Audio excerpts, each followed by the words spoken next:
In today's video, we're going to look at air fittings, air hoses, and their relationship to air impact guns. Welcome to Retire Ready.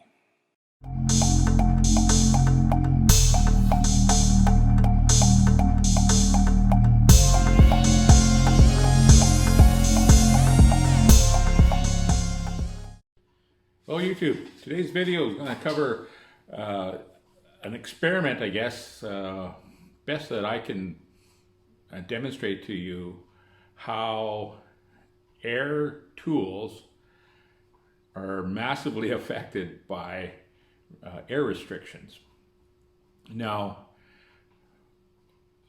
when you buy your tools, you may or may not. What would be the best way to describe it? You probably buy the best tools you can afford.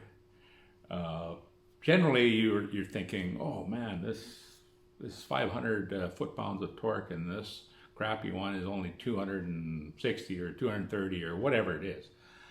And you're saying, oh, so 500 is better than 200.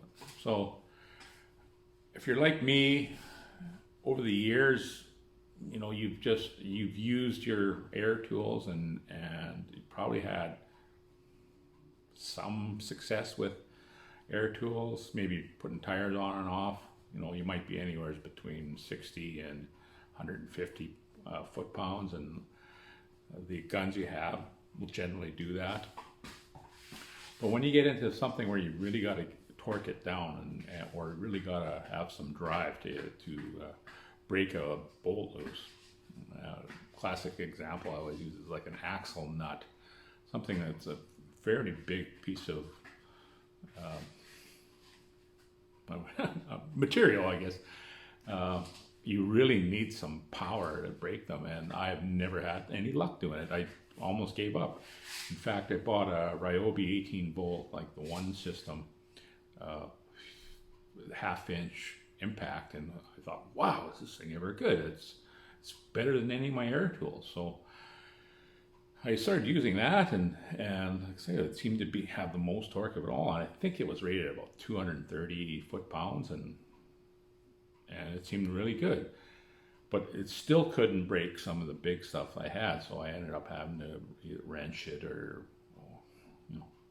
not use air tools. So I came across, I finally got to the point where I've had it with these damn things. Like, there's got to be a way to make them work better. And even if you look at the ratings on the tools and the ratings on your hose and the ratings on your fittings, they'll talk about 1/4 inch lines, and I mean, every air tool has a 1/4 inch fitting, I guess, that it goes into in all your guns and sanders and all the other things that require air. So, you'd see them, I recommend you use a 3/8 line or something like that. So I've used 3/8 line, and it hasn't seemed to make any difference. So, and the 1/4 inch, I believe they're M fittings, but nevertheless, doesn't matter which fittings, which style you use, they all seem to be rated around 40. You look at the gun, it says, 9 CFM, 40 CFM, so it's got to be not even pushing it, like it's 1/4 of the distance, or no, not 1/4 of the distance, 1/4 of the air supply requirements. So I'm just getting frustrated with these tools, and I bought a bunch, and then I've actually bought some big. I actually bought it was a 3/4 inch drive air impact. Used it, tried to get an axle nut off. Didn't even touch it. So I took that back. This thing's a piece of junk. And I ended up going on YouTube, and I found, and they started talking about these V fittings, or high volume fittings. I figured, see who has them. So our local Princess Auto in Canada has these V fittings, and I bought a kit, and they are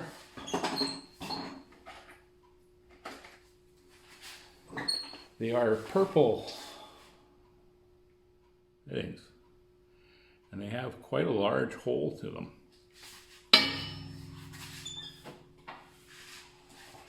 Now, if you're looking side by each,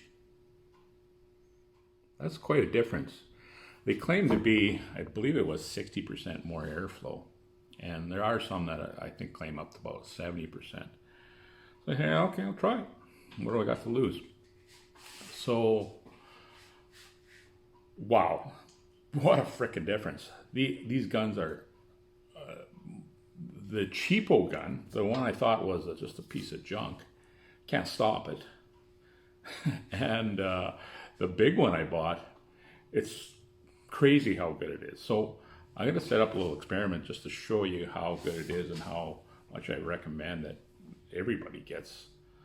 Anybody that's doing any work with air tools that needs power, like volume to make things work, and impact guns are pretty much that type of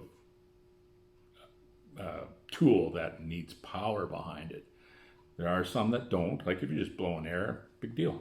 Just, unless you need some heavy volume or you're filling up a tire or something like that. But most tools that have power got to have some air behind it. So I'll show you what I'm doing here, and I'll show you how good these things will. And I'm not going by speed and how fast they torque and that down. I'm going to show you how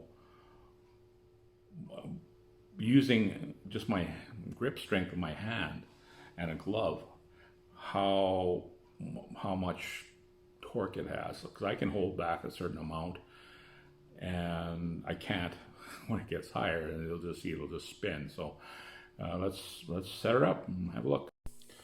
So my setup for this experiment is I have this old gun I've had for a long time. It's rated at 260 foot-pounds. It has 3 forward and 3 reverse settings on it, and that I'll be using the V fittings. Here I have a newer gun. I just got it this year.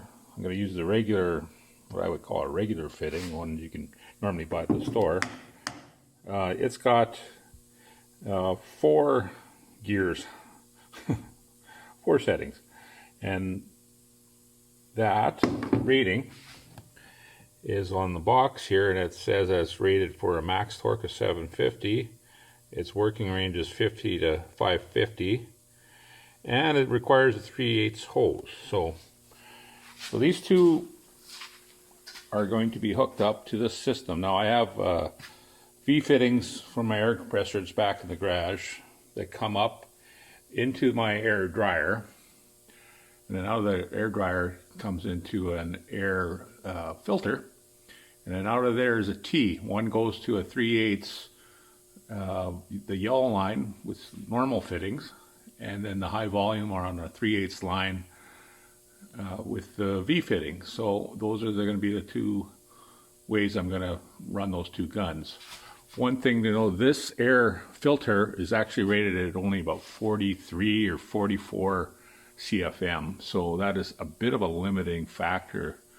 So I don't think it'll make a huge difference, but that is a bit of a bottleneck right there, so we'll see what happens.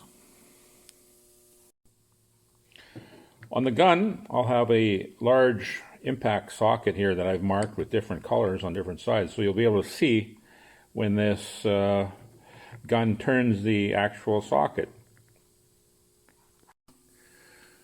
So first part, we'll do the high-powered gun with just the regular fittings. It's got the 4 speeds, so I'll just run through all 4 of those speeds quickly, and we'll see whether I can hold it back. So we'll start on the lowest here.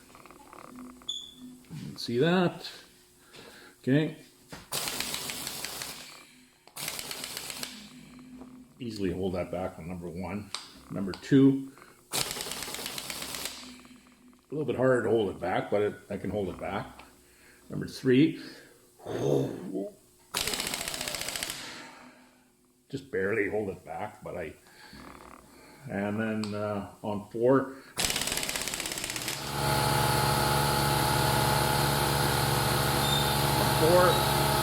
I can't really hold it back.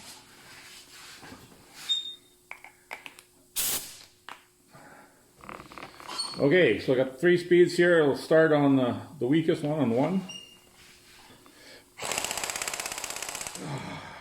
Can't quite hold it back on 1. 2. Not even close. 3. Oh, that spins like crazy. So way stronger. This weaker gun is way stronger with the purple fittings on it.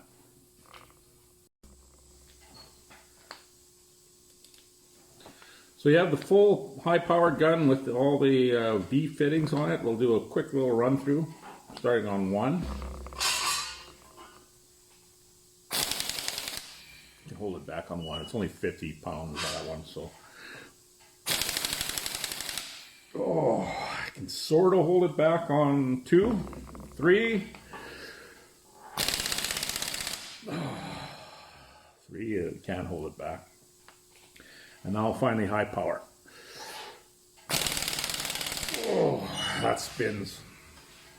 And gotta say, this is rated at a much higher power than this gun.